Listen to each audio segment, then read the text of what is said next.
گوجری زبان میں اپڈیٹ سنیے۔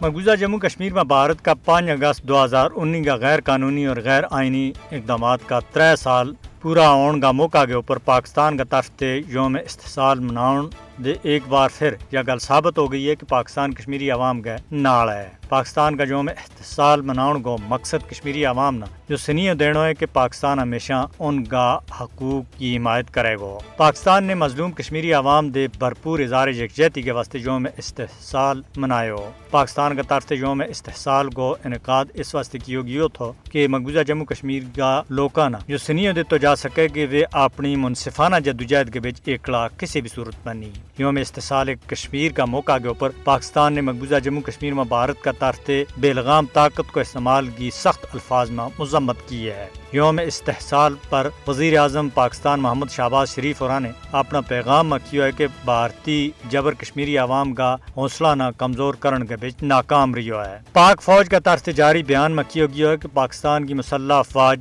آزادی کی جدوجہد میں مصروف مقبوضہ جموں کشمیر کا بہادر لوکاں کے نال ہے۔ ISPR کا ایک بیان میں کیا گیا ہے کہ مقبوضہ جموں کشمیر میں 1095 دن کا بدترین فوجی محاصرہ اور وحشیانہ مظالم میں کسی قسم کی کوئی کمی نہیں آئی۔ شہدائے کشمیرہ ان کی عظیم قربانیاں پر خراج عقیدت پیش کرتا کیا گیا ہے کہ مسئلہ کشمیر اقوام متحدہ کی قراردادوں کے مطابق حل ہونا چاہیے۔ یوم استحصال کشمیر مناؤن کو مقصد مقبوضہ جموں کشمیر میں بھارتی مظالم کے پاس دنیا کی توجہ مبذول کراؤن کے واسطے پاکستان کا بڑا شہر احتجاجی ریلی کڑی گئی اور پاکستانی مظلوم کشمیری عوام گئے نال ہے اور کشمیر کا رہنے والوں کی جدوجہد آزادی کی حمایت کرا ہے۔ نہ صرف پاکستان بلکہ دنیا کا تمام آزادی پسند لوگ جدوجہد کرنے والا کشمیری عوام گئے نال ہیں۔ آرٹیکل 370 اور 35A کی منسوخی کے بعد کشمیری عوام کی حالت ہزار عالمی توجہ کو مرکز بن گئی ہے۔ انشاءاللہ مقبوضہ جموں کشمیر کا لوگ بھارتی قبضہ کے خلاف اپنی جدوجہد کے بچ ضرور کامیاب ہو گئے رہیں گا۔